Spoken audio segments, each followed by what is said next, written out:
Hello, আসসালামু আলাইকুম সবাইকে। শুভ দুপুর। একটা কথা শেয়ার করতে আসলাম আপনাদের সাথে। সো কালকে আমরা সেহরি করতে গিয়েছিলাম হোটেল আল রাজ্জাকে। ভাই রে ভাই, মানে না বলে পারলাম না। গতবার খেয়েছি, আমার ভিডিও আছে, আপনারা দেখতে পাবেন। তো গতবার খেয়েছি, যা লেগেছে ওই সুবাদে আবার ওইভাবে মানে কালকে যাওয়া।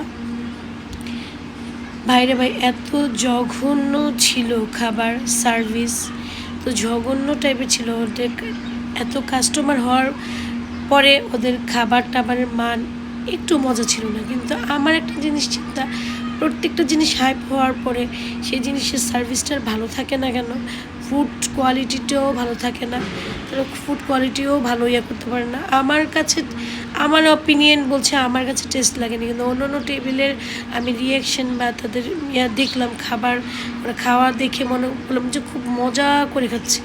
কিন্তু আমার কাছে, আমার অপিনিয়নে বলছি, আমার কাছে তেমন একটা ভালো লাগেনি। খেয়েছি খুব কষ্ট করে, এখন রোজাটাতে আছি, খুব অরুচি খেয়েছি। আমার হাজব্যান্ড অনেকটা সিক হয়ে পড়ে গেছে, তার ফুড পয়জনিং হয়ে গেছে। পয়জনিং হয়েছে কি না? হয় না, আমি বলতেছি ভাই, গ্যাস ফুম হয়েছে। আমারটা আমি বলি ভাই, আমার কষ্টের কথা ভাই। কারো যদি মরতে ইচ্ছা করে, বৃষ্টির খাওয়া দরকার নাই ভাই। রাজ্জাকে 2-4-5 দিন খান, এমনি পটল তুলে মরে যাবেন। শুনতেই তো পারলেন কি ভয়ঙ্কর রিভিউ।